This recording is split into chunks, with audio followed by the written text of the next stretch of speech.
Andrew, your friend in immigration, do you think they can help us find out when Mom arrived in the Philippines? If we get more details, we can figure out what steps to take next. Oh my God!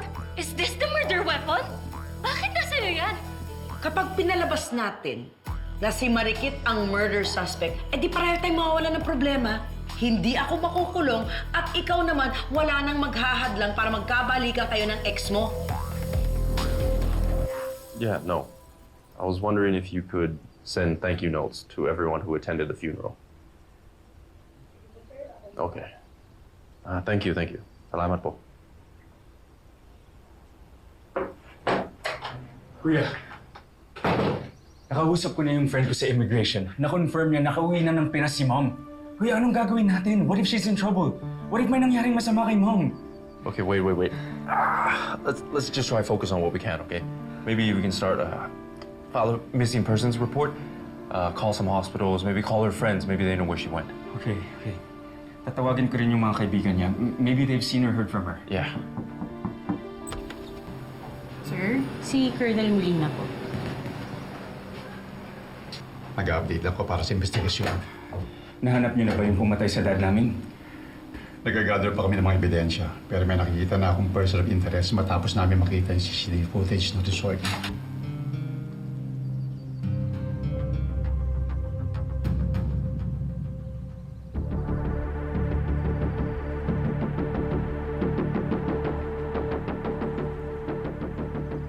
Isang tao lamang makikita natin pumasok sa office ng dad mo around the time of his death.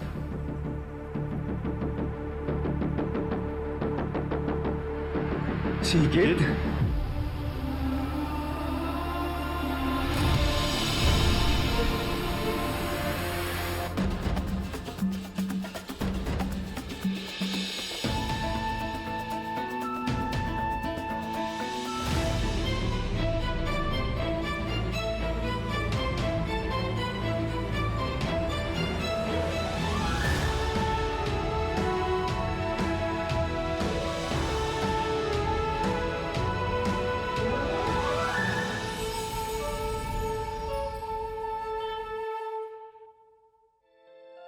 Maraming salamat ha, pinag-aantay pa kita. Ay, don't worry. Wala naman akong ibang appointments today. Ay nako, Pia, ang swerte ko talaga sa'yo. Sobra, kasi naging kaibigan kita.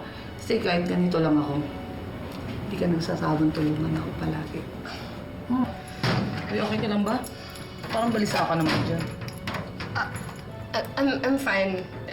Alam mo, saka mo na ako i-love bomb, okay? Madami pa tayong kailangan i-discuss. Sige. Alam mo, mula pa, no? Gutom ka ba? Tara, kain tayo. Pwede naman. Libre kita. Tiglamin ko lang. Sir Macho, Drew. Anong ginagawa niyo dito? Bakit may kasama kayong pulis? They're here to investigate Dad's case. And without sounding too awful, they requested us to take a look at your locker. So, if you don't mind, could you please hand them over your keys? Locker ko? Bakit naman locker ko? Hi, excuse me. I'm Attorney P. Abad. Kliyente ko si Ikit. Kasama ba sa search warrant niyo yung mag-check ng personal locker? Yes po, attorney. Lahat ng area basta sa loob ng premises itong resort. Maging itong employees quarter kasama to search warrant namin.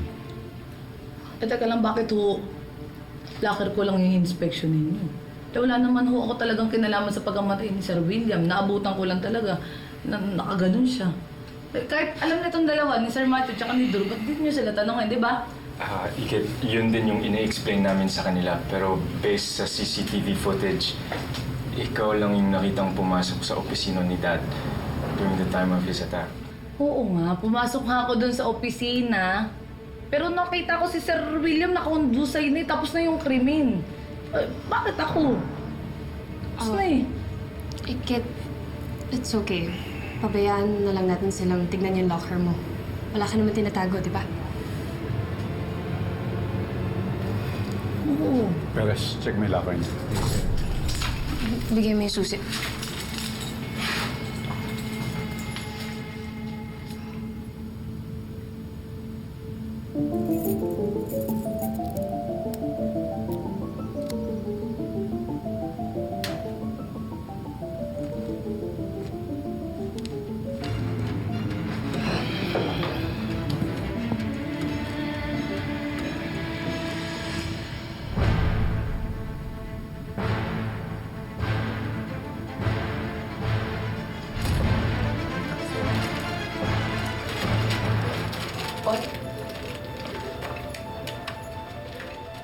Kung ngayon nawawalang dark streak sa gamit ng mga biktima. Sir, teka lang po teka lang po. Hindi ko po alam kung bakit nandito yan. Hindi ko alam kung paano napunta yan sa gamit ko. Kakaayos ko lang po nito eh. Wala akong kinalaman dyan. Hindi ko alam bakit napunta yan dito. Sir, baka po nilagay lang po yan nung mamamatay tao, tapos para po ako po yung pagbintangan. Pero sir, hindi ko alam. Ngayon ko nga lang nakita yung darts na yan eh. Kasi ka rin nga, ba't di ka nalang sumama sa amin sa presinto para explain mo yung Kailangan side ba't mo? ako sasama? Teka lang, sir. Tony. Hindi naman pwedeng basta lang arestuin si Ikit. Hindi nga tayo sigurado kung siya talaga ang may kasalanan. What if she's right? What if this was a setup? I honestly don't think Ikit's capable of doing something like that. Okay, kumalma muna tayong lahat. Okay? Wala namang warrant of arrest for Ikit. Kailangan lang niyang sumama sa kanila para for questioning dahil sa mga evidence na nag-gather nila. Ikit, don't worry. May karapatan kang tumanggi sa invitation nila. They cannot force you na sumama sa kanila not unless may permission mo.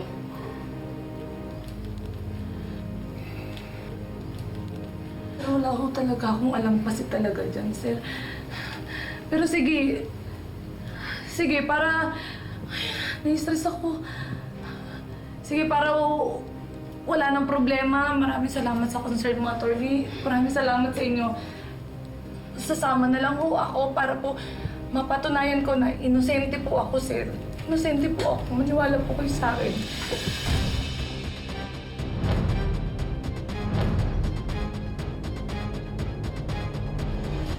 Hello, attorney. Na-accomplish mo na ba yung pinapagawa ko sa'yo? Arestado na ba si Marikit for the murder of William? Person of interest pa lang naman siya, but don't worry, matindi yung pieces of evidence na hantad laban sa kanya. And I'm pretty sure it's only a matter of time bago siya maging main suspect. Perfect! Lalo na't kuhang-kuha mo ang loob na Marikit bilang abogado niya. Basta siguraduhin mo lang nasa kulungan ang pagsak niya, ha? Tita, enough kaya yung evidence na pinland nyo kay Ikit para siya madiin sa kaso? Are you sure na safe ka na from any suspicion? Ay, nako, Angela. Ano pa tingin mo sa akin? Amateur? You know, it's been more than 10 years since I took over my husband's business, yung sindikato. At ni minsan, hindi ako nakulong, ni hindi nga ako napatawag sa presinto. And you know why that is? Because I'm good. I am perfect when it comes to covering my tracks.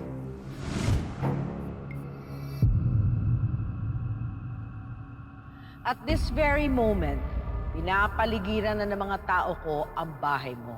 Isang tawag ko lang, ipapapatay ko ang asawa mo at anak mo. Hayop kayo. Wala naman akong ginagawa sa inyo. Bakit ako ginaganito? Alam mo, kung susunod ka lang, walang masasaktan. Pero kung tatanggi ka, sisiguraduhin kong mapapanood mong malagutan ng hininga ang mag-ina mo at isusunod pa kita. Hayop kayo! Alam mo, kung susunod ka lang sa akin, walang masasaktan. Madali lang naman yung papagawa ko sa'yo eh. Ikaw ang head ng IT department, hindi ba? Gusto ko, ipabura mo ang CCTV footage nitong resort. I-edit mo ang footage kung saan ako pumasok ng opisina ni William. Nang sa ganon, walang makakaalam na nanggaling ako doon. It's that simple. Gagawin ko po lahat ng gusto niyo. Huwag niyo lang saktan yung pamilya ko.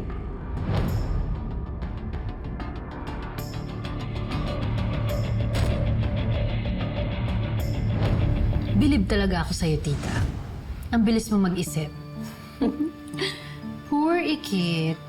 She doesn't know kung sinong binabangga niya. Alam mo, ayaw ko pa talaga siyang patayin eh. Gusto ko muna siyang pahirapan at mabulok sa kulungan. At kapag sadsad na sadsad siya, that's when we'll come in. At tayo na rin mismo ang papatay sa kanya.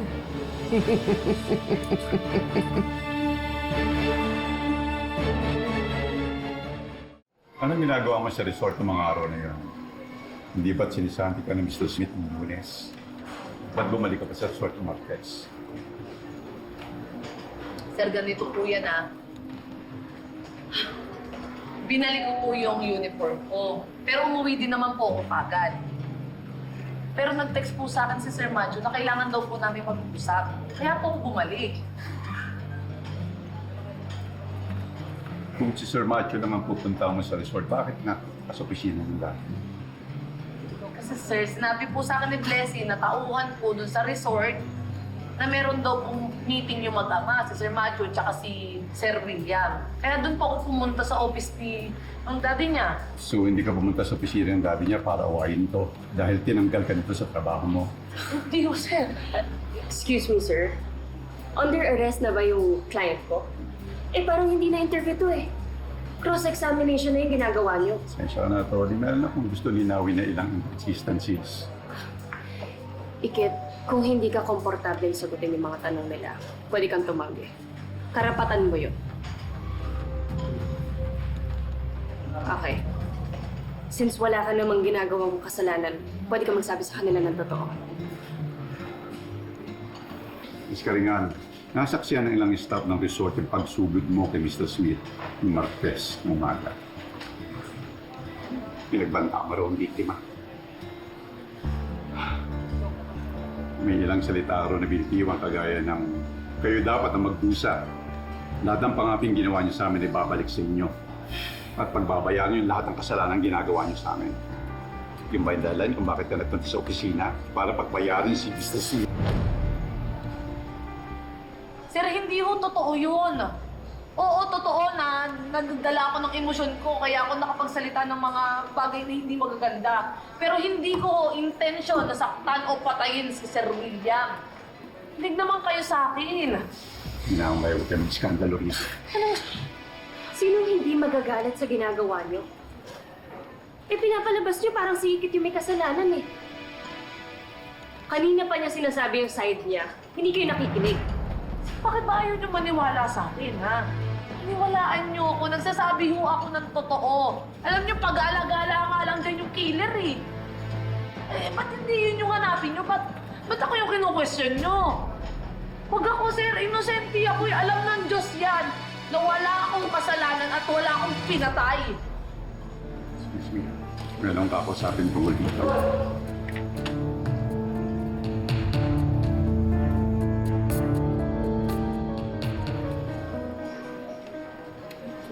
Kaya pasensya ka na.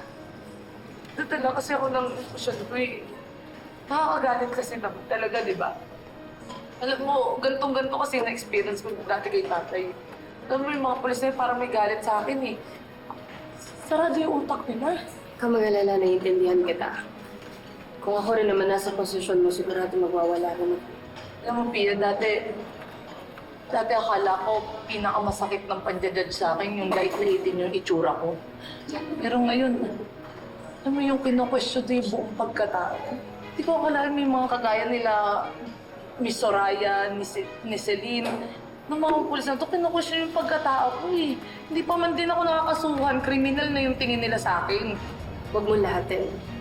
Kasi ako naniniwala ako na nagsasabi ka ng totoo. Okay. Salamat, Pia. Salamat. Alam mo, buti na lang nandyan ka. Kasi kanina kung wala ka sa tabi ko, hindi ko kaya.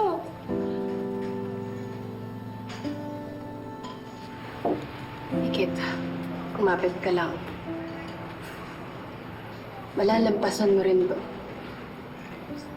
Napangako ko sa'yo, tutulungan kitang malinis yung pangalan mo. Ha?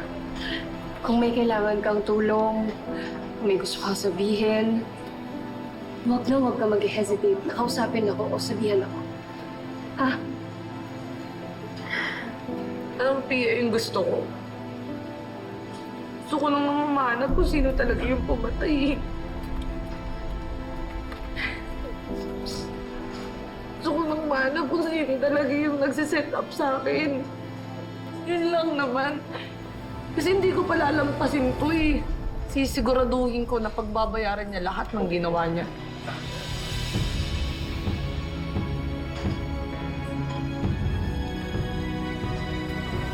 Hindi kaya si Angela ang may pakana ng Oplan frame up ikit? Kasi siya lang naman yung kilala kong may matinding galit sa'yo eh. Naisip ko na rin yan, Gemma Lou eh. Pero kilala ko si Angela. Puro salita lang naman yung kaya nun eh. Tsaka sa laki ni Sir William, hindi niya kaya yun. Tsaka di ba matagal nang nakaban si Angela dun sa resort. Kaya imposible na makalabas-pasok siya nang wala nakakapansin. Agree ako dun sa sinasabi ni Kit Bobby.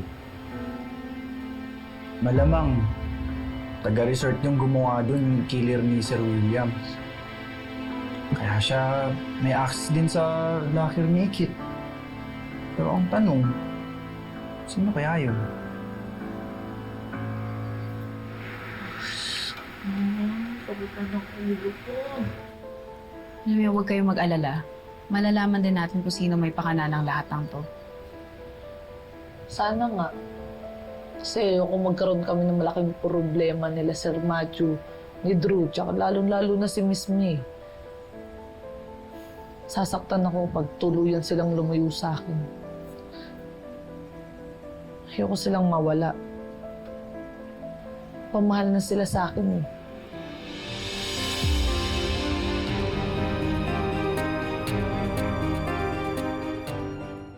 Hey, Pia.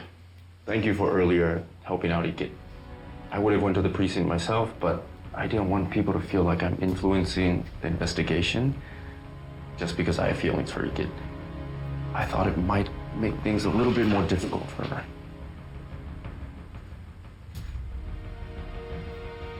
Bakit, Pia? Did I say something wrong? I'll be totally honest with you. Nahihirapan ako. I mean, i-client ko si Ikit. Obligasyon ko na tulungan siya. But, Tito William, he's like a second father to me, you know? And kailangan kong mabigyan ng justice yung death niya. Habang inaaral ko yung kaso, I'm beginning to see na lahat ng ebidensya, they're all pointing to Ikit. Okay, Pia. Hear me out first, okay? Like, you and I both know Ikit wouldn't do something like that, right?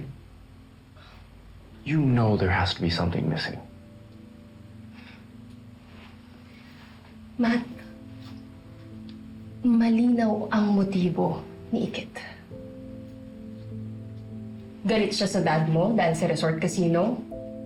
She's upset kasi tinanggalan siya ng trabaho. Masama yung loob niya kay Tito William kasi pinaglalayo niya kayong dalawa.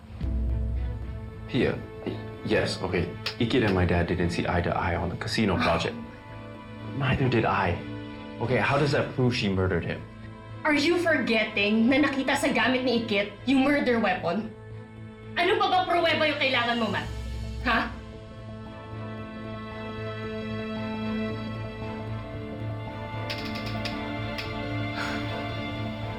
Look, Matt. I know you like Ikit. But please, don't let your feelings cloud your judgment.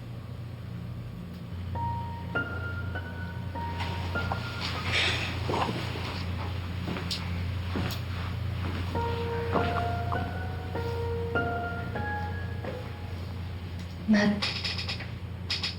dad mo yung pinatay. Matitiis mo bang hindi maparusahan yung taong gumawa nun sa kanya? So, unahin mo pa ba yung romantic feelings mo kesa sa duty mo sa family mo? And honestly, do you really see a future for you and Ikit? Lalo na kung siya yung rason kung bakit nawala yung taong mahal mo.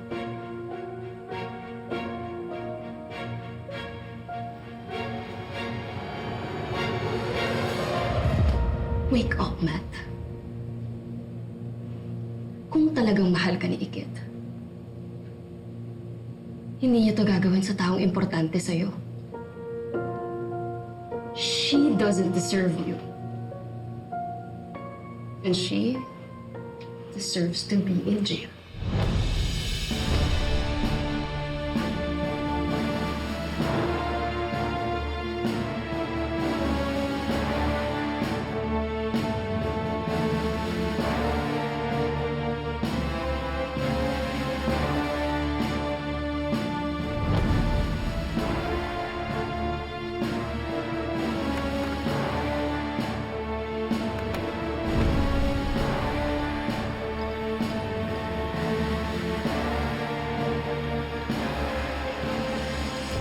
Decide na rin ng piskal na may probable cause para kasuhan ng murder case si Miss Marikit Karingal.